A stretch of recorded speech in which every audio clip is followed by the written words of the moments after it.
ভারতবর্ষের সুপ্রাচীন যুগ থেকেই আধ্যাত্মিকতা, দার্শনিকতা, বিজ্ঞান চর্চার পৃষ্ঠভূমি। উন্নত যুক্তিসম্মত বৈজ্ঞানিক দৃষ্টিভঙ্গির কারণেই ভারত বিশ্বগুরুর আসন লাভ করেছে। ভারতীয় সংস্কৃতিকে আজ বিশ্ববাসীও সম্মান জানায়। যোগ তেমনই একটি ভারতীয় ধ্যান প্রক্রিয়া। যোগ মূলত শারীরবৃত্তীয় ও মানসিক সাধন প্রণালী। যোগের সাধন প্রণালীর সাথে একটি দার্শনিক গুরুত্বও আছে। সনাতন ধর্মে যোগ হল দর্শনের 6টি শাখার অন্যতম। সনাতন ধর্মে যোগের প্রধান শাখাগুলি হল রাজযোগ, কর্মযোগ, ভক্তিযোগ ও হঠযোগ। যোগের উল্লেখ পাতঞ্জল যোগসূত্র, উপনিষদ, ভগবদ্গীতা, শিব সংহিতা, হঠযোগ প্রদীপিকা প্রভৃতি গ্রন্থে পাওয়া যায়। যোগের সাথে সাংখ্য দর্শনের বহু সাদৃশ্য পাওয়া যায়।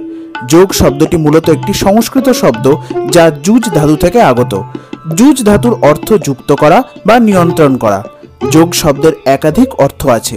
অন্য মতে যুজির সমাধৌ শব্দ থেকে যোগ শব্দ আগত, যার অর্থ চিন্তন বা সম্মিলন।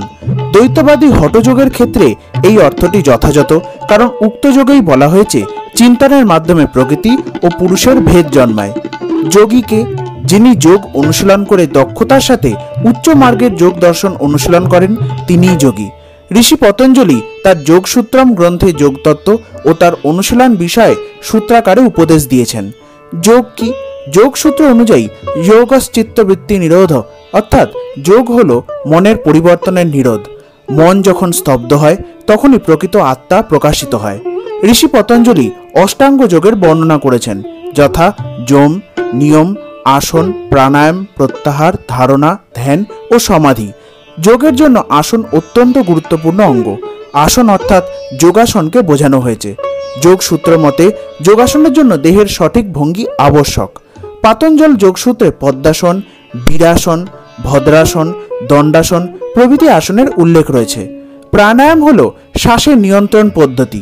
যোগের জন্য যোগীর বাক, মন ও দৈহিক শুদ্ধতা প্রাপ্তি আবশ্যক। যোগীকে সৎ, আস্তিক হতে হবে। হরপ্পা সভ্যতার ধ্বংসাবশেষ থেকে বহু যোগী মূর্তি পাওয়া গেছে। হরপ্পা যুগের ধ্যানরত পশুপতি সিলটি যোগ সাধনার প্রাচীনত্বের উৎকৃষ্ট প্রমাণ। বৈদিক সাহিত্যেও যোগের উল্লেখ আছে। শৈব মতে যোগ দর্শনের শুরু মহাদেব শিবের থেকে হয়েছে। মূলত যোগের দুই প্রকার স্বীকৃত, হঠযোগ ও রাজযোগ। হঠযোগের লক্ষ্য শারীরিক সুস্থতার স্বার্থে যোগ করা ও রাজযোগের লক্ষ্য পরমাত্মার সাথে মিলনের স্বার্থে যোগ করা। বৌদ্ধ, জৈন ধর্মেও যোগ সাধনা গুরুত্বপূর্ণ। যোগকে সমগ্র বিশ্বের সামনে সাফল্যের সাথে তুলে ধরেন স্বামী বিবেকানন্দ। এরপর 1980-র দশক থেকে পাশ্চাত্য দেশগুলি যোগাসনকে শুধুমাত্র শরীরচর্চার অঙ্গ জ্ঞানে গ্রহণ করে। 2014 সালে ভারত সরকারের অনুরোধে রাষ্ট্রসংঘ 21শে জুনকে বিশ্ব যোগ দিবস রূপে ঘোষণা করে। নিত্য যোগাভ্যাসে ক্যান্সার রোগের সম্ভাবনা কম হয়। রোজ যোগাসন করলে দেহের শক্তি, নমনীয়তা বৃদ্ধি পায়। যোগ সাধনায় মন শান্ত থাকে। যোগ ভারতীয় সংস্কৃতির অভিন্ন অঙ্গ।